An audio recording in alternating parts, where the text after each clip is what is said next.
Difference between saving and investing. So you're a pretty hardworking person. You earn reasonably well, are content with your comfortable lifestyle, and even manage to save about 20% of your income every month. Savings. That's great. Now fast forward to your retirement. You open up your savings, but what have you got? What? That's not as much as you hoped for, and definitely not as much as that colleague of yours. But what went wrong, you wonder? He worked as much as you did, earned the same and saved the same.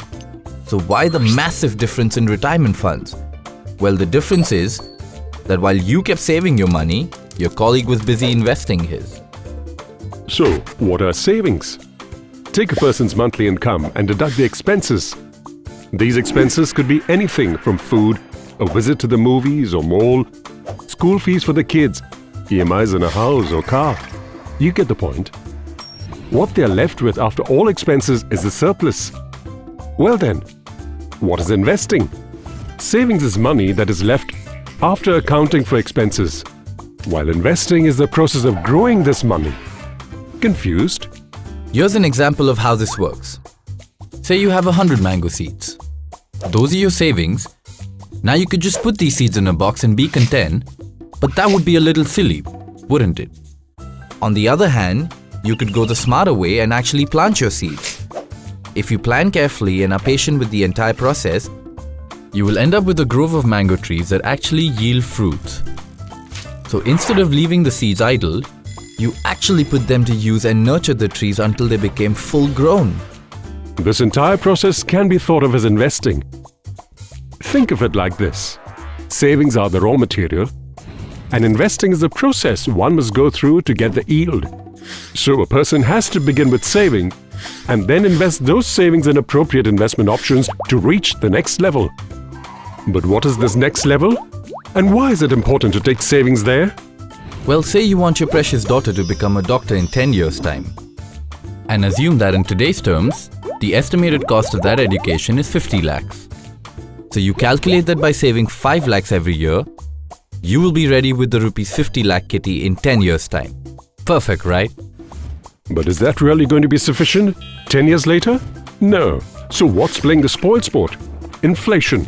At an assumed inflation rate of 6% in 10 years' time, the cost of that education would be over rupees 89 lakhs. Now suddenly you either need to save approximately rupees 9 lakhs every year, or invest your limited savings wisely and regularly every year, appropriately, so they can grow to the amount you need in 10 years. It's true, investing can help channel your savings towards a definite direction and purpose, so that years later you could achieve your goal of creating a corpus for her medical education. A very important factor to remember for converting savings into investment is discipline.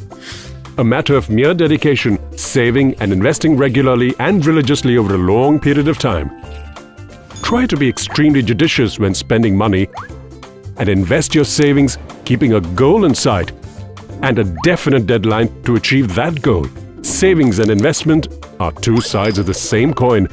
While savings help plan for future goals, it is investing wisely that could help achieving those goals. Because all the discipline while saving is of no use if one's precious savings aren't invested wisely. Let's go over this one last time. You've got to control expenses so that you can generate savings, save regularly over long periods of time, and make sure you invest those savings wisely and appropriately. Now let's fast forward to your retirement once again. You could be living quite the life at 65. It's all very simple. Just keep investing your savings. We hope you've enjoyed watching this video. Watch more and we'll help you learn about different investing concepts. You can also write to us with your feedback at editor@templeton.com. Mutual fund investments are subject to market risks. Read all scheme-related documents carefully.